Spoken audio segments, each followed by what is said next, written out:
Hi, this is Yohei Nakajima from PixelBeasts, and we're collaborating with Creatify to launch a collection of 10,000 unique NFTs for curious explorers of the metaverse like you.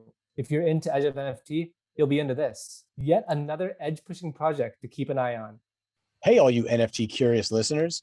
Give today's episode a listen, and you'll discover PixelBeasts and why founder Yohei's career may have been a close race between venture capital and dancing with the Jabberwockies. Why PixelBeasts roadmap is inspired by jazz, and why Creatify is laying the railroad tracks toward an easy button to create, buy, and sell NFTs. All this and more on today's episode.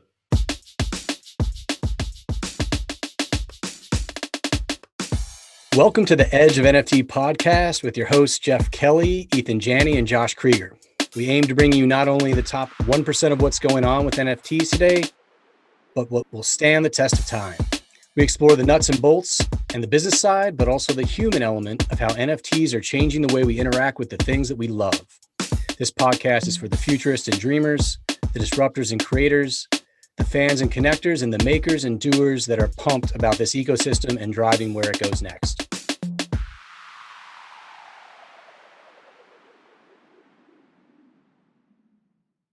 Today's sponsored spotlight episode features Yohei Nakajima, the artist and developer behind PixelBeasts, the generative NFT collection with curious creatures exploring the metaverse looking for friends to play with. They like to build, share, and collaborate on cross-NFT utility tools.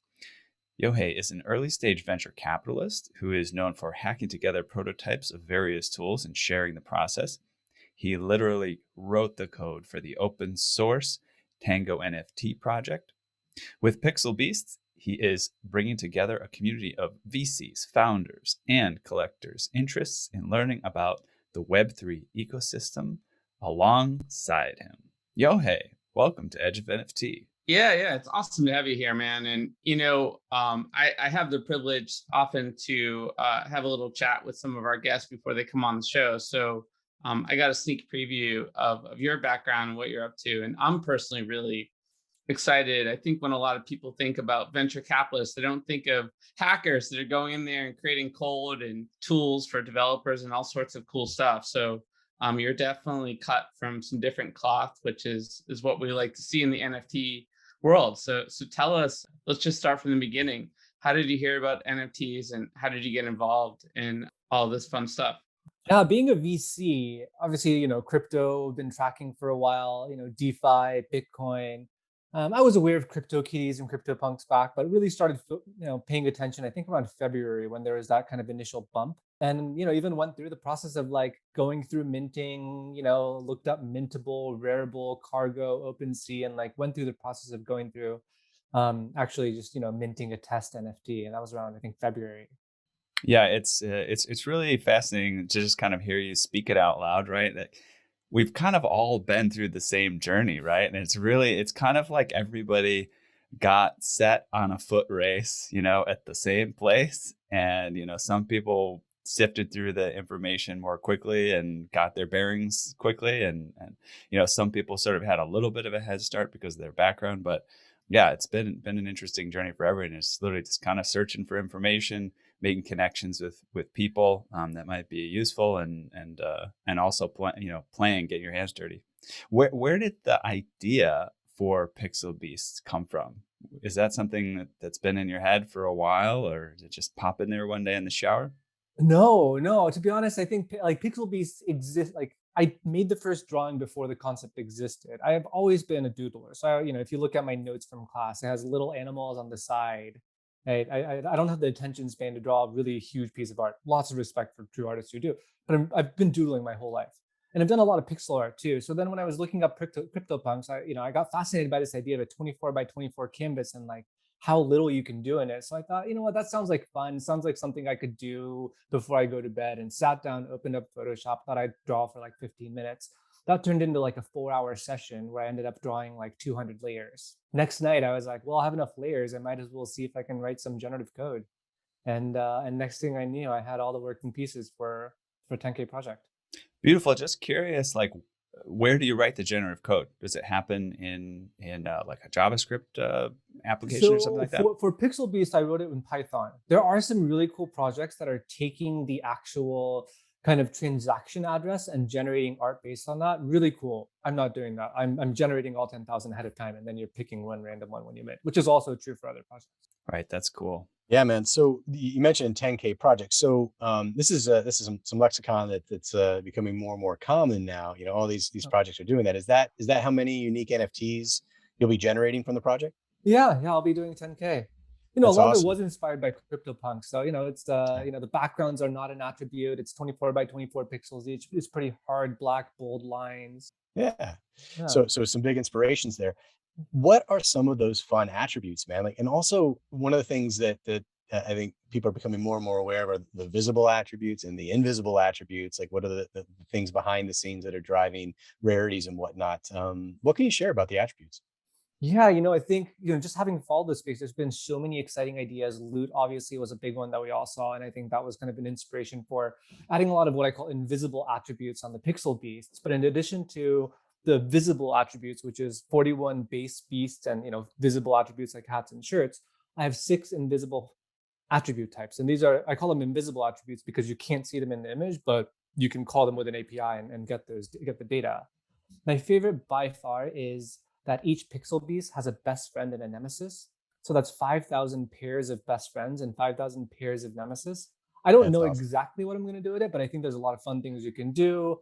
We've talked about doing an airdrop of 5,000 pieces, but you have to get there before your nemesis, or doing some sort of reward if you collaborate with your best friend. So it forces you to go find strangers across the internet to like find, to win stuff. Love that. Yeah, it really drives the community element of it in ways that, yeah, like you said, it's undefined. Like, who knows? It can do all kinds of fun We things. have the 6 basic kind of Dungeons and Dragons stats, strength, speed, whatnot, which are all three six-sided dice rolls. They have a class, mage, thief, warrior. They have an element, fire, water, air, earth. A habitat, which is based on Magic the Gathering cards, island, plain, mountain, forest, swamp. And then they have one dice roll each of a D4, D6, D10, D12, and D20. And again, I kind of put these in without knowing what I was going to do with it. But part of it was I just wanted to pack it with attributes so that we could build cross NFT utility later. If somebody is building a game where all you need is one of 4 elements, they could, in theory, just swap out the address and let Pixel Beats play that game as well.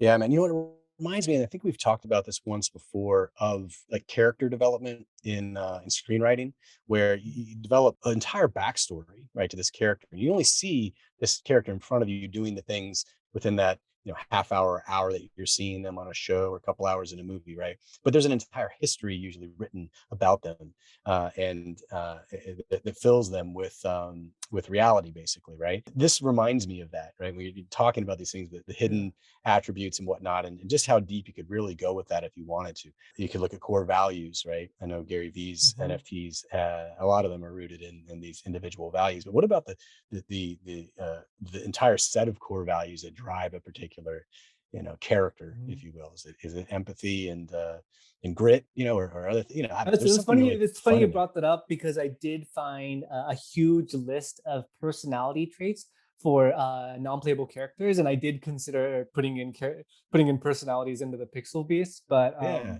upon thinking through the process of purchasing one, and I wanted people to kind of feel ownership of it, I just kind of Hmm. felt like I wanted people to add their own personality to it. So I decided against the personality traits as an attribute. Right on. Makes sense.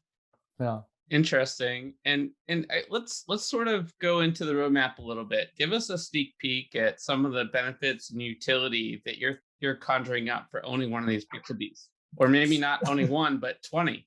So I'll start by saying let's not call it a roadmap, right? Because I've been very clear. I don't want to come up with a roadmap. I think I would much rather under promise and over deliver. So all my communication says there's no roadmap. It's just me. It's not a team.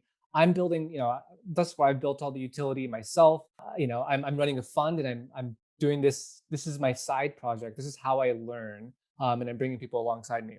That being said, we will have a couple of utility pieces day one.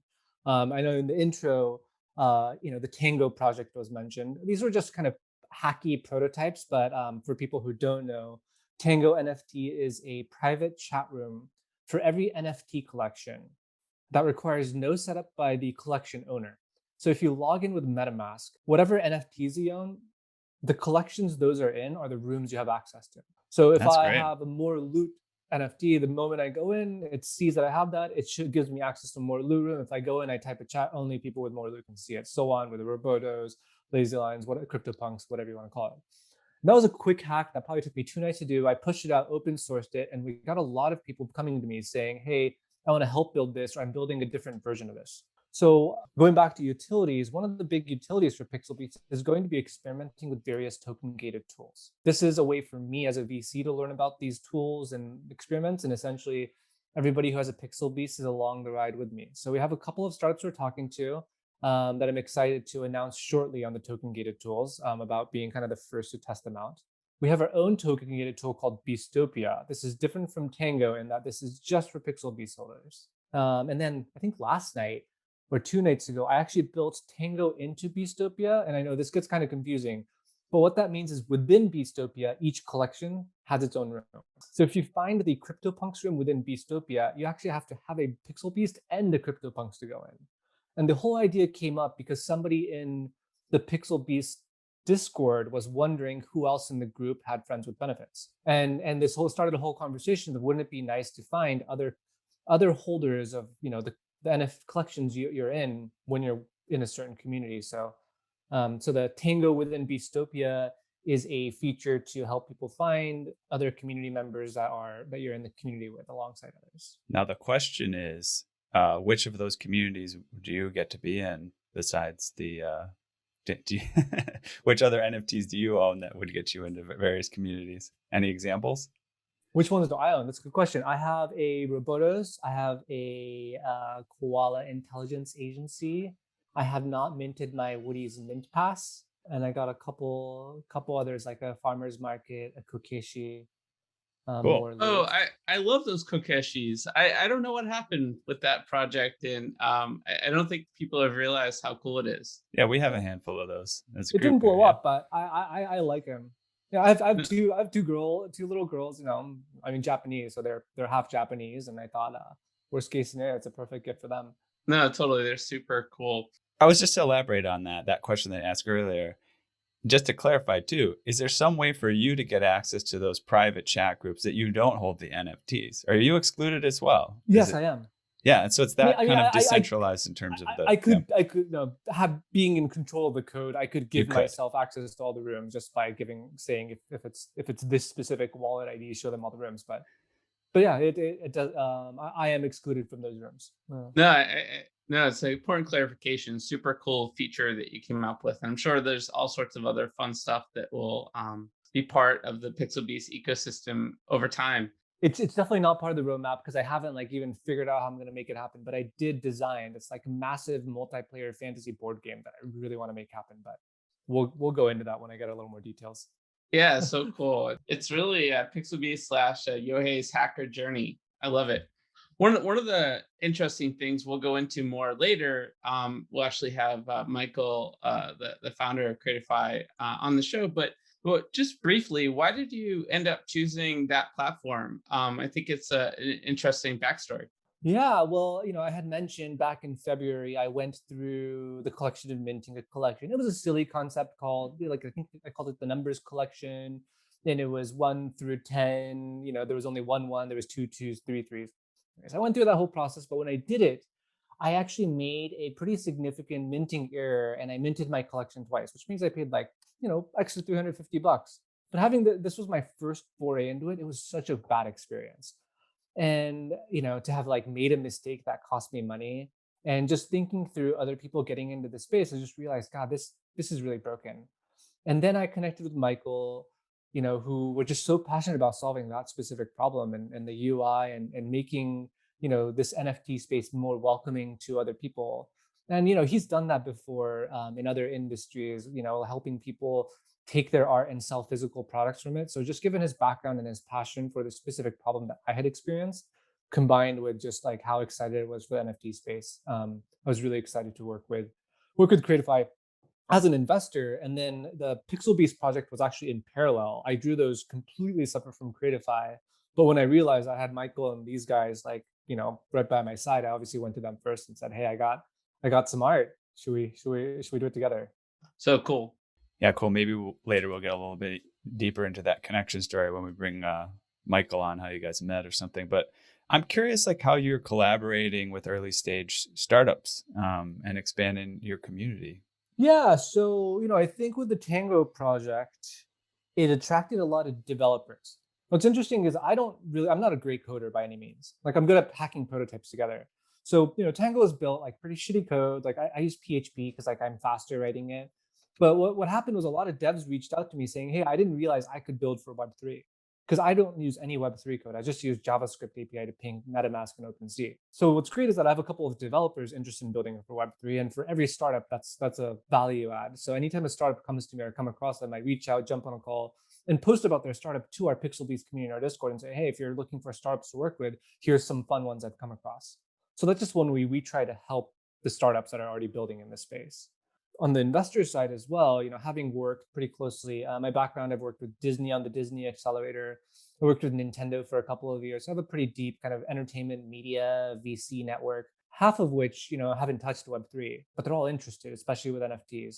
So I've kind of pulled them all in too. So just trying to use this as a way to like get kind of crypto curious folks kind of sucked into the ecosystem. I don't think I really answered your question. How do I collaborate with them? Oh, and then once I add value to the startup and they're like, oh, thanks for helping us promote us, I just go back and say, hey, when you're ready to launch your product, like let PixelBeasts be one of the first to test out this token gated experience you're building.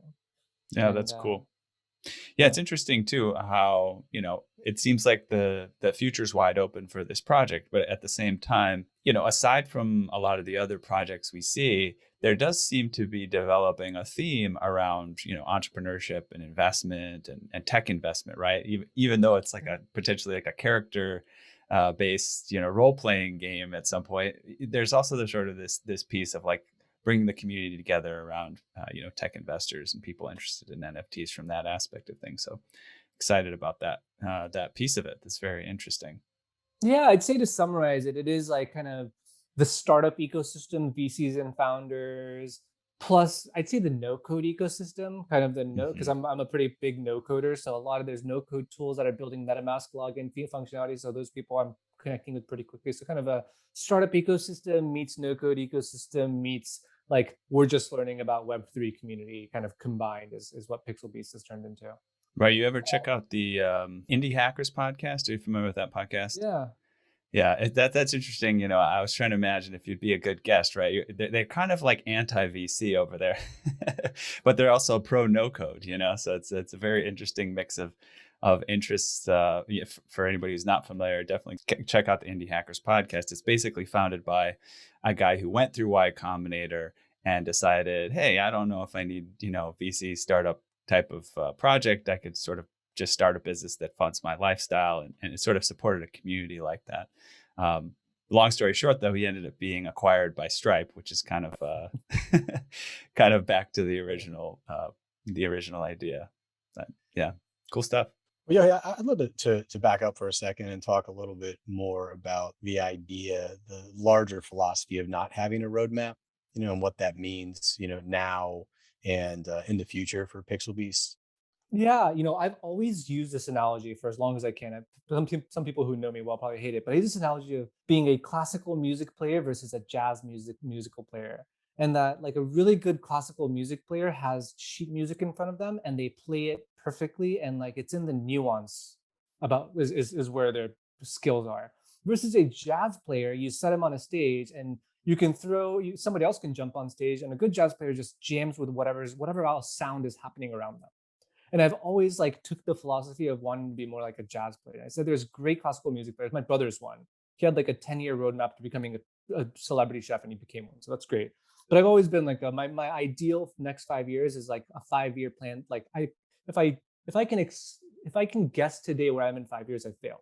So I'm bringing that whole philosophy into PixelBeasts with me. If I can tell you what PixelBeasts is going to be in 5 years, I failed, because to me the unexpected is the most exciting. Right. No, but so one of us is a jazz piano player, so you're talking to the right crowd.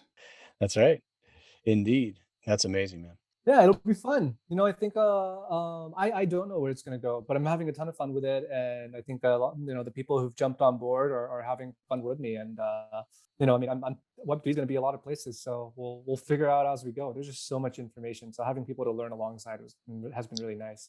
Yeah, the other aspect I appreciated about what you're talking about is that you are an investor, and sort of there are these sort of negative stories or tropes about the VC world of kind of, folks that just want to give you money and then own you or something like that, right? And they don't necessarily know how to do anything that you're doing, and it can be kind of oppressive. So, I think it's really fun to see that you're getting your hands dirty, just like anybody else would who's starting a business, and you're very interested in the tech and how it works. And yes, you might not be a pro at all the details, but you're sort of leading by example, by creating in front of everyone. Definitely appreciate that aspect of all this.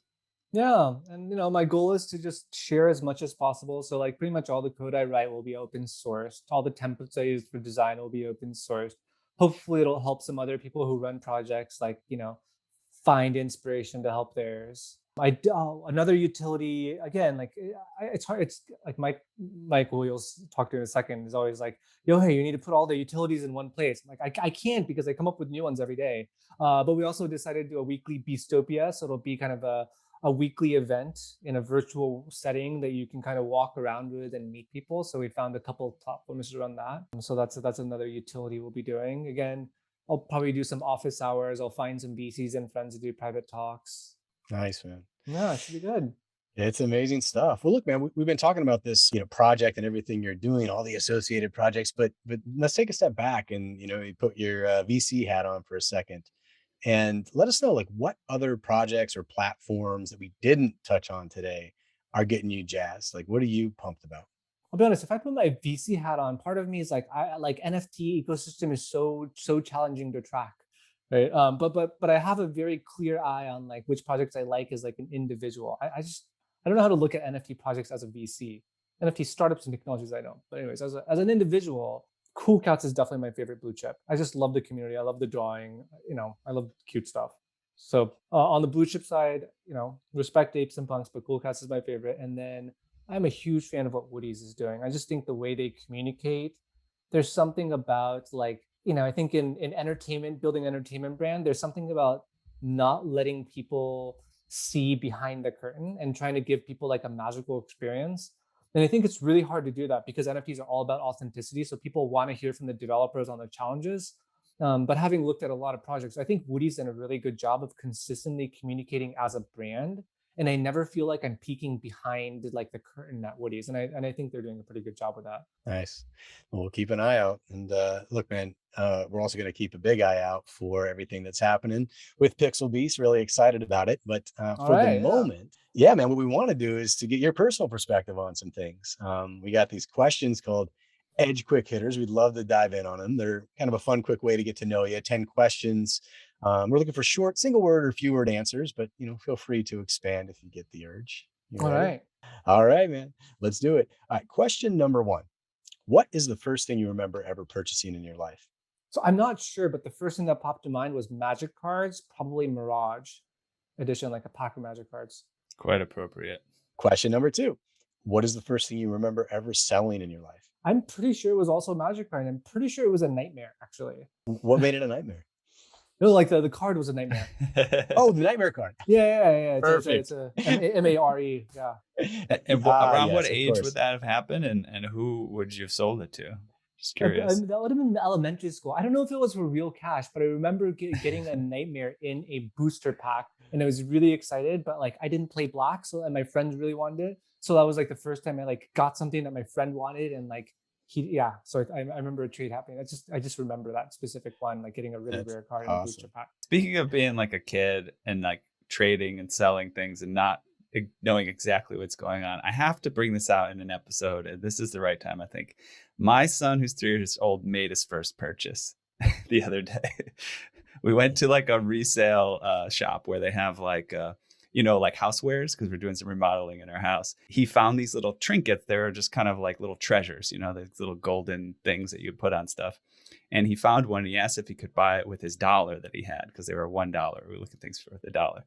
But he asked his mom, hey, like, can I have two? And at first she was like, no, it's $1 for one of those, so you can only have one. And I said, hey, buddy, well, why don't you just ask them, right? Ask them if you can have two for $1, right? And so we took him up to the front, and he asked the guy who was on staff there, can I have two for $1? And sure enough, they gave it to him. So his first purchase was a bargain, and wow, it's pretty exciting. That is exciting. That's a good first purchase. Yeah, we've had so many amazing people on the show, including yourself, share their first purchase. So I think Ethan really wanted to make sure that his son had a cool story. We got to document that. Gets on a show like this in 10 years. Yeah. All right. Onward and upward. You will have to remind him of that. Question number 3. What's the most recent thing you purchased? God, these days, I feel like all me, like the first thing that popped to mind was a bowl of sushi, because I had it for lunch yesterday. I was just craving sushi and I went out and got it. Nice.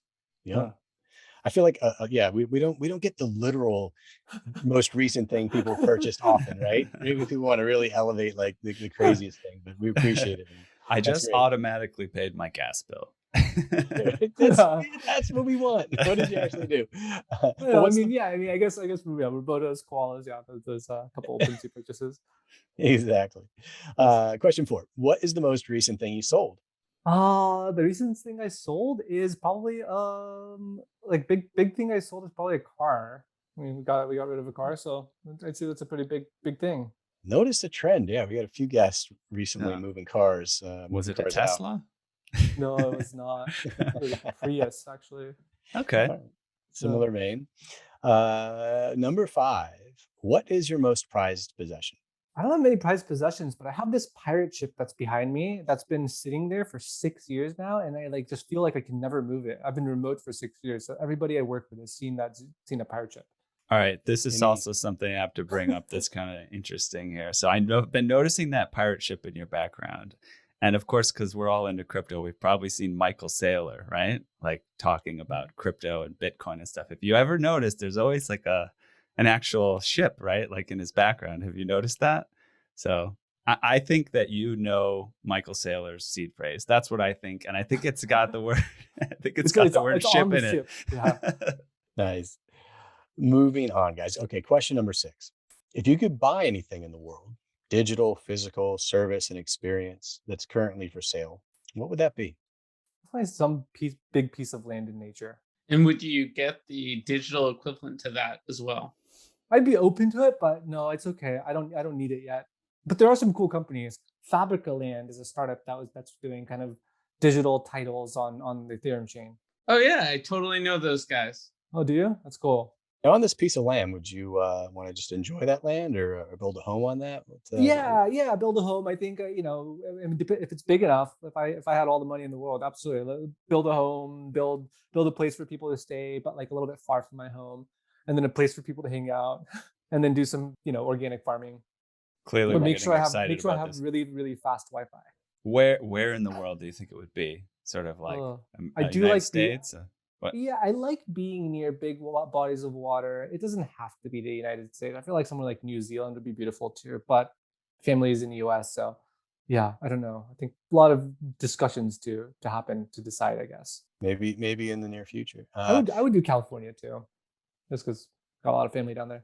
Yeah. All right. Well, once you buy it, we'll be showing up. So be prepared. We're ready. Question 7. If you could pass on one of your personality traits to the next generation, what would that be? I'd say just being happy all the time. That's awesome. Question 8. If you could eliminate one of your personality traits from the next generation, what would that be? I wouldn't mind if they were a little less sloppy than I was. Are we talking about sloppy code or sloppy house? Sloppy code. Actually, house is pretty clean. I'm not that sloppy. I mean, I wouldn't really change anything. I like my sloppiness, but at the same time, there's definitely beauty to finished products. I'm just much more of a quick hacker, so I have a lot of working prototypes that haven't been polished. Yeah, so I got to know, is your desktop reflective of that? You have a lot of tabs and a lot of icons on your desktop, or no? I have a couple of folders on my desktop that have dates where I moved everything on my desktop into that folder. Nice. Josh, take a cue. That's great. I love that. It's not organized. I have like Uh, folder uh, that says like October 2020, and it's like when I put everything in my desktop and stuck it in there. and Have you guys, anybody use Stacks on a Mac desktop? It's pretty awesome. Like it No. takes all of the jumble that happened to be on your desktop and it just puts it in little stacks of like, here's Oh, images and here's videos and here's whatever. It cleans it up. But it's I might kind need to of, play with that. yeah, it's kind of weird because it's like you realize that none of it needs to be there in the first place at all because it could just go over there and sit in little piles and you don't even look at it anyway. So, Yeah. anyways. Awesome. Question number 9. What did you do just before joining us on the podcast? I had breakfast with my 2-year-old. We had oatmeal, and my 4-year-old was still sleeping, but I think she's awake now. I hear her. Nice, solid brekkie there. Question number 10. Last one. What are you going to do next after the podcast? Got a big day full of meetings with founders. Some in our portfolio, some not in our portfolio. So it's always a good day. anything in the blockchain NFT world outside of your project? We have a couple. Yeah, I mean, I've met a ton of founders in this space just in the process of launching PixelBeasts and Tango. So there's a couple founders in there in the crypto space. Yeah, a nice little side benefit of Yeah. being in the space directly and going down the rabbit hole. I mean, this is what it is, right? Like if you look at VCs, a lot of VCs run a community. It's a mailing list, it's a Slack channel. Mine just happens to be a NFT community. Right on. Well, guys, I think first, thanks for indulging us there with your answers and quick hitters. Always a fun time and good way to get to know you a little bit better. And I think we have a couple hot topics we can hit actually before Mike joins us. Ethan, I know there were a couple fun things happening in the Twitter, TikTok, Dapper Labs world. Right. If you wanted to talk about those. Yeah, sure. Let's talk about TikTok. TikTok launched its first creator-led NFT collection featuring Lil Nas X, Bella Porch, Brittany Broski, Curtis Roach, and more. Inspired by the creativity and innovation of the TikTok creator community, we're exploring the world of NFTs as a new creator empowerment tool. Today, we're announcing our first ever NFT collection, TikTok Top Moments. Sounds a little bit too much like Top Shots, but that's okay. Designed by some of our community defining creators and inspired by the trending videos they created. All right, well, okay, they're jumping in. So I mean, Dude, that's funny. Top moments. yeah. I mean, look, imitation is the highest form of flattery, right? I wouldn't say they're stealing anything here, right? We're not talking about the underlying tech, but it's Right. TikTok top moments. That's Yeah. funny. They should call it TikTok's top moments aping in. That's what they should call it. Yeah. It makes sense, man. This is TikTok is like leading the way. Like their algorithm is crazy. There's so many users, there's so many followers. There's so much attention.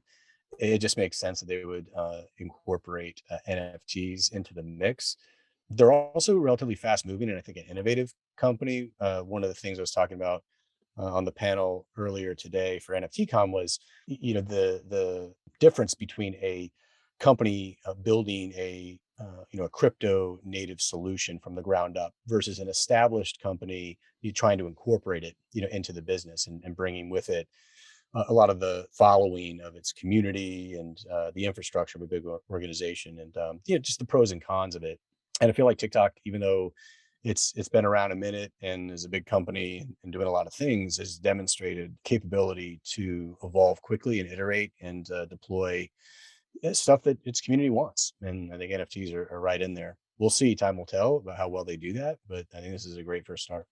Totally. And, I think in a similar fashion, what Twitter's been doing, I think recently they announced that they're going to have a way to authenticate that the what you put up as your profile picture is actually, an NFT that you own, so that there's a level of authenticity. And I think these guys get it. They see the future, the writing on the wall. They want to be part of the NFT ecosystem, and they're trying to do it in a genuine way that makes sense to not only their traditional community members, but folks that are in the NFT space that are, they like creativity that's collaborative. They don't want to buy things from big companies that only benefit one side. So it's cool to see that evolution occur.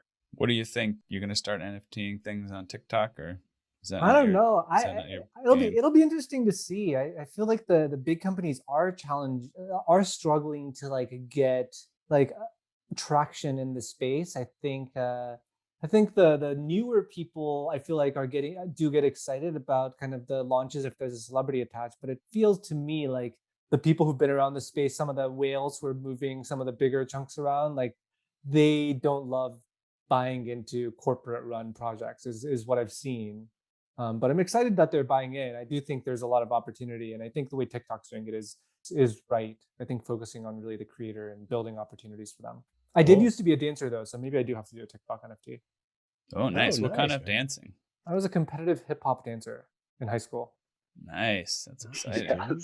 Yes. I'm assuming you were in a group. Most of the Yes. crews are in groups. Yeah, Yep. that's awesome. Yeah, I love that, man. We Who are used the to guys? we used to practice at midnight in like Shinjuku or in Tokyo, and there's these like big corporate buildings, and all the dancers knew which buildings had bright lights on the outside because it made their windows reflective and worked like a mirror. And then you'd have a whole bunch of dance crews like dancing in like midnight outside like these big corporate buildings. It was pretty Oh, fun. that's awesome, dude. I love like the Jabberwock. I mean, I've been a huge fan of the Jabberwockies, and like from I guess when they Yep, first started, it was yep. like a TV show they were on that I think I was Yeah. introduced to them.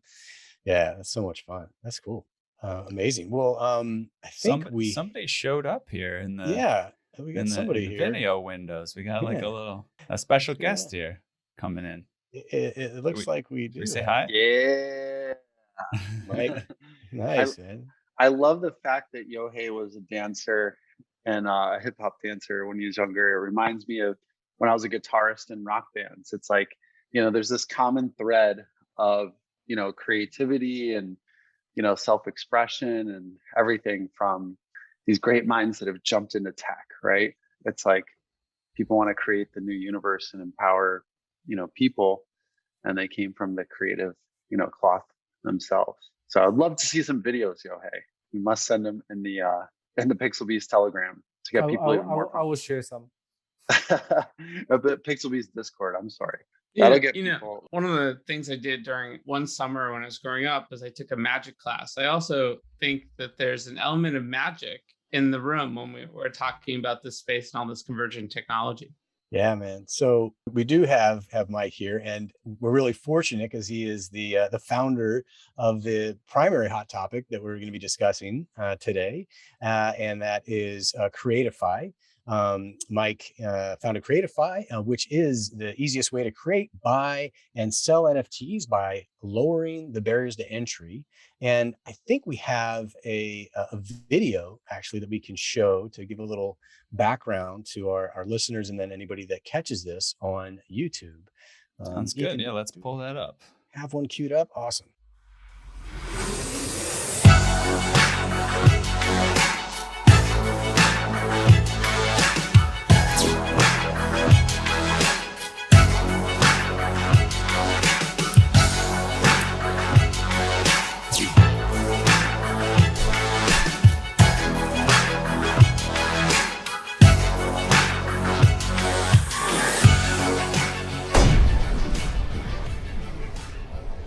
Beautiful. Oh, nice.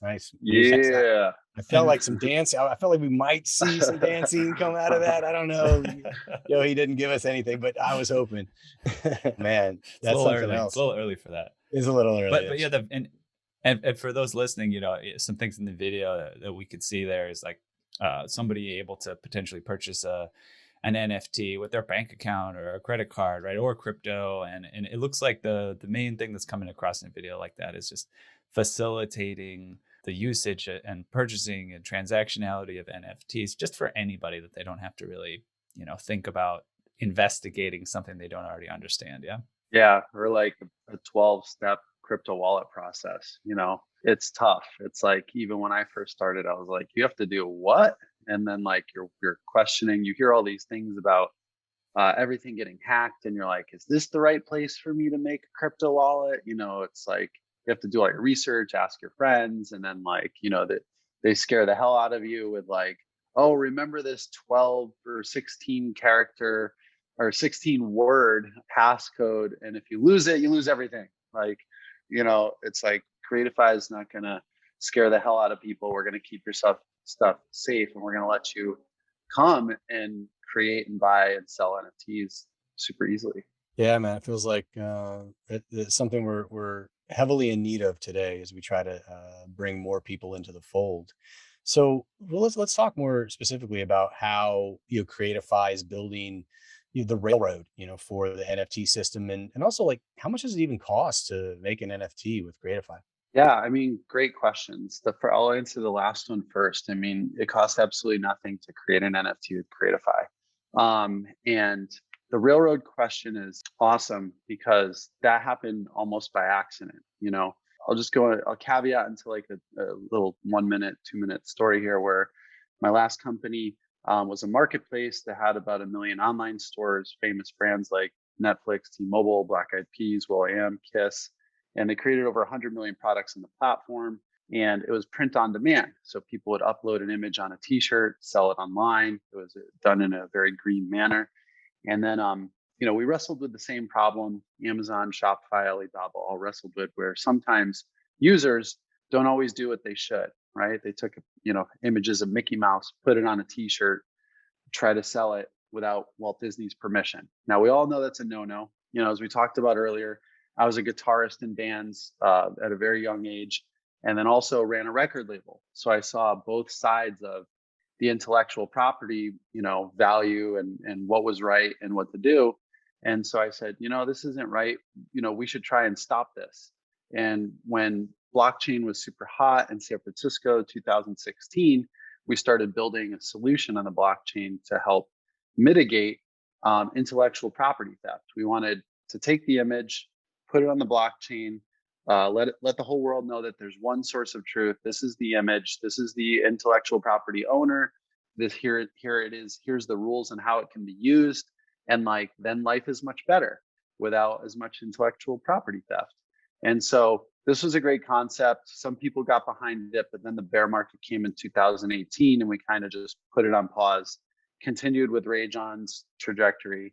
And then voila, January 2021, NFTs are really exploding. We were essentially building the early version of NFTs 5 years ago. And what we wanted to do in January, again, I'm going to summarize this story here, is when I got the right people on the team, we looked at all the marketplaces, we got all the feedback from everyone, including guys like Yohei and everyone who struggled initially to create NFTs, to make them easily, then to buy them. People are like, I think Yohei's exact words were, I didn't even know where my NFT went when I first made it. I spent $400 in making 2 different NFTs and I couldn't find them. And how is that even possible? I'm thinking in my head, I'm like, this is crazy. This is actually happening. And there's millions of dollars being transacted. This is an easy, problem to solve here. This is a UI UX, and we'll dig down into the deep tech to crack this. And so teamed up with the best people that I possibly could have teamed up with to build this. And then, essentially our goal was to build a better version of like OpenSea or Super Rare or Rareable, and make it easy for people to create, no cost, make it easy for people to buy, no crypto wallet needed. And we did that before we even launched. We had amazing investors come in like Yohei, like Cindy Bai from Capital X, like Alchemist Accelerator, #1 B2B enterprise accelerator, and support our mission. And what was crazy is these large companies, like these $800 million crypto payments companies, were coming to us and saying, Mike, we love this solution you built. We want it for us. We want an NFT marketplace that has a zero cost to make the NFTs and a way to easily buy them. And we're like, okay. And so they started offering us some really good money to do this. And we started to notice that this is where it comes back to answering your question, that our value, we can reach more people faster if we are building the actual railroad tracks, the infrastructure of the NFT space, than if we're just a marketplace competing with OpenSea. So we are still going to launch our marketplace because it's done. We are going to have great projects on it. We have amazing artists. We have some of our incredible art from my previous company that we acquired. We have some name brands, but we're even more excited by empowering the masses and people like Yohei and his project and his brainchild, and being the technology and the foundation behind it. We think we can reach 1 billion people by doing this. And that's our goal. That's amazing, man. And we met a few months ago. I think it's worth sharing with our listeners. Edge of NFT is all about co-creating this ecosystem. That's our mission, and we know it takes a village to get that done. And it's been amazing talking to all these founders that really welcome competition. We just had the Palm Studio folks on the show, Matt from over there, and he's like, there's literally just a handful of NFT studios out there, and there's so much opportunity to reach all those masses. And so we were inspired to pull the trigger and have some skin in the game with Creatify. And we're really looking forward to seeing what's to come with laying down these railroad tracks. So excited to have you on the show today with us, and want to let our listeners understand that this is a little bit of a special relationship here. Let's talk about the tech for a moment, because it's a pretty ambitious vision you got there. Does the tech actually work? Like that's what people really want to know, because this stuff isn't easy. Yeah. And people have been asking that for months, and, they're just going off my word, right? They're like, does this tech really work? Is it really going to do what he says? And, so on the B2B side, we've acquired a bunch of clients in our pipeline, and we did show them some tech demos on our staging. But again, staging is different than reality. So, we're getting ready for the PixelBeasts launch. Like, Yohei made the coolest 10K NFT collection like you can ever imagine, with like this awesome utility where you can get VC advice if you're like a founder, you can get more VC network if you're an investor, you can like play these fun games he's built. And so we said, okay, we cannot mess up this launch, right? We have to test this stuff to make sure it works. So that way PixelBeasts goes off without a hitch. So I think it was about 6 days ago or so now, we tested a project, and what it was a 10K NFT project. We wanted to make sure we could successfully, mint 10,000 NFTs, allow people to buy them, and just see if we could handle the bandwidth in case there was a rush or whatever. And, when we launched, to our surprise, the 10,000 collection sold out in 27 minutes, $1.5 million. It was crazy. So it works. Wow. Congrats. Yeah, thanks. And we're so excited to bring that power behind PixelBeasts and all of our current amazing people in our pipeline. I think some of them we can disclose at this point. We have professional golfer turned supermodel, Holly Saunders. Would love to bring her on the show. She's like a famous host herself. We have Chevy Chase, famous movie star, Caddyshack, Saturday Night Live, Christmas Vacation. And we have some other really big ones that we're trying to lock down. We just got a yes from one of the top producers in all of music history, especially in the 90s, John Feldman. He's a band member of Goldfinger, holds a Guinness Book of World Records for performing the most shows in a single year. It's about 380 shows in a 365-day year. And he produced albums like The Used, Good Charlotte, All Time Low, 311. We got the yes from his team yesterday. So all of this stuff is inbound, by the way. We've done zero outbound, like zero marketing. We're just trying to create massive value for the NFT space, because we're, NFT lifers that believe in this stuff. It's really crazy that we saw the early glimpses of this 5 years ago, and then to see it kind of explode, early January this year. So, and obviously I'm super humbled and blessed to have you guys be, supportive as investors and having us on the show. Like, it was amazing, to get that support. And when I first met Josh, Josh was like super critical, because he hears so much information and knowledge. Well, you all do, I assume, about everything that's happening in the NFT space. And he was just like trying to poke holes. And you know what? He made me better. He made Creatify better. So I will never forget those early conversations. And I'm so humbled and blessed to have you guys as part of the team. Appreciate that. And then thanks on the other end for being involved and like we said, let's co-create. Next question I wanted to ask you about is, kind of bringing Yohei back to the conversation a little bit, and PixelBeast, and you alluded to the launch. How did you two come together? And let's get into the details a little bit as we go forward here. I think it was Cindy who introduced us. Cindy's a good friend of mine. But funny enough, I'd known about Michael's last company, Ray John. I was a huge fan, actually, of Ray John itself. So when I connected to Michael, I used to do a lot of custom printing of T-shirts in college. So I was pretty excited when he first came out with the full T-shirt screen print. It was pretty innovative back then. Very cool. I love Ray John as well, and Cindy Bai is amazing. I actually have been following her career and been her Facebook friend for several years, and have actually been wanting to join her fund because she's an excellent investor. She has over 11 unicorns to date. To get one unicorn in your portfolio at a seed stage is an honor and can, set you free for the rest of your life. And she has 11. She really has the foresight to see the future. And I love connecting with people that have this vision. So Cindy, it was an honor to team up with her as an early investor from Capital X.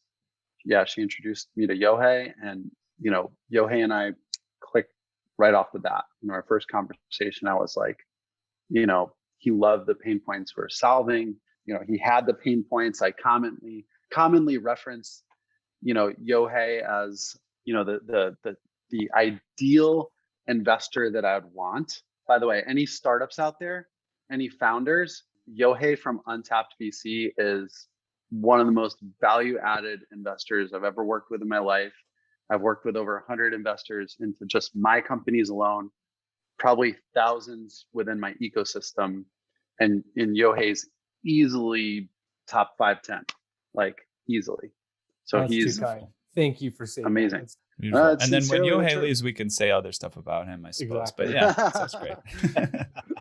How about details like on the launch? When's this happening? How do I get a PixelBeast? What should I do to get my feet wet and my hands dirty? Friday, October 8th at 8:30 a.m. Pacific time is the public launch. And all you need is a MetaMask wallet with ETH in it. And we'll be getting it out there. And Beastopia, the first kind of token gate experience that I'm staying up nights to build, is pretty much ready. I just need to map it to the contract, so it should be ready. Like, you should have utility day one to go into this kind of private chat room with a couple other features in there. Yeah, we're taping this 3 days before launch, and you seem relatively calm. I gotta say, calm and happy. Calm and happy. That's my thing. That's awesome. Yeah, so listeners will get when you hear this, the launch will have happened, but we will be sharing all kinds of fun stuff in advance on our socials. Yeah, we'll put out a YouTube video and some other info. Yeah, exactly. So that's really amazing. This is great. Like, it's been great having you on and talking to you here on the show. Good to reconnect with you as always. Where should folks go to keep tabs on what Creatify and you are up to? Well, yeah, they can go to creatify.art and, sign up, follow the social medias, join our Discord as well. Right now, all the hype and the magic is on the PixelBeast Discord. You're definitely going to want to get on that one. And the website there, which you can find also on creatify.art, is PixelBeasts. Is it PixelBeasts with an S, Yohei? Yes, it's PixelBeasts. PixelBeasts.xyz. That's where you can find all the information. We got the website live with kind of all the details and the utility. And, I really highly encourage even people that are interested in creating NFTs or 10,000 NFT collections to check out the utility and the thought behind, PixelBeasts. This is something that Yohei, again, is the brainchild of, but also the Creatify team put a lot of hard thought into how we can deliver the most value to every NFT owner of a PixelBeast. All right. Well, this is exciting stuff. And Yohei, is there any other place you'd like folks to follow, either what you're up to personally or your work in the investment world? Yeah, I'm pretty active on Twitter. It's probably the easiest place to follow me. I'm pretty open and candid. Just Yohei Nakajima, where you can see all the stuff I'm investing in as a VC and all the fun stuff I'm doing with PixelBeasts. Amazing, amazing. That's great stuff. I heard we have a little giveaway that's getting cooked up as well. You want to give a little color on what we're thinking there? Yeah, so we'll give away 3 PixelBeasts to listeners of the show, and I believe we're gonna be posting details on the giveaway around the time we post the show. Yeah, Uh, yeah. We'll when we launch the video, we'll launch the contest as well. And this, not to say that folks should not try to get in right away, but a little bit of extra something. We'll run the contest for a week or two, and really appreciate you giving that to our listeners. I know they'll be excited, and really love how you're integrating sort of founders and sort of developers into your community. They are sort of the lifeblood of the NFT ecosystem. Well, I do think it's the artists, right? Artists are there, but we want the devs and the founders to build utilities, so that these artists can focus on the creative, and then the devs and the startups can build the utility. Totally, and I guess I should clarify. I mean, in this space, the artists are the founders, right? Yes. That is the big difference between what we're doing in that world of NFTs and some of the other things where you have an artist in your team. This is a chance for the artist to rise up and to sort of take over. As a recent guest said, as we get into the world of AI and machine learning and everything, the thing that separates us from the rest of the technology is creativity. And I think you're trying to sort of do something to support creativity at the end of the day. I agree. I mean, I think one of the most exciting things about the NFT space and all this attention is just how much demand there is for really great artists. And I feel like this is a great quote to end on, but I feel like any world in which where people are focusing on and paying attention to artists is a beautiful world. There you go. That's a wrap. Agreed. Okay, well, I think we've reached the outer limit at the edge of NFTs for today. So thanks for exploring with us. We've got space for more adventures on this starship. So invite your friends and recruit some cool strangers that will make this journey all so much better. How? Go to iTunes right now, rate us, and say something awesome. Then go to edgeofnft.com to dive further down the rabbit hole. Want to help co-create Edge of NFT with us? Got guests you want to see on the episodes? Questions for hosts or guests, an NFT you'd like us to review? Drop us a line at contact@edgeofnft.com or tweet at us at edgeofnft to get in the mix. Lastly, be sure to tune in next time for more great NFT content. Thanks again for sharing this time with us today.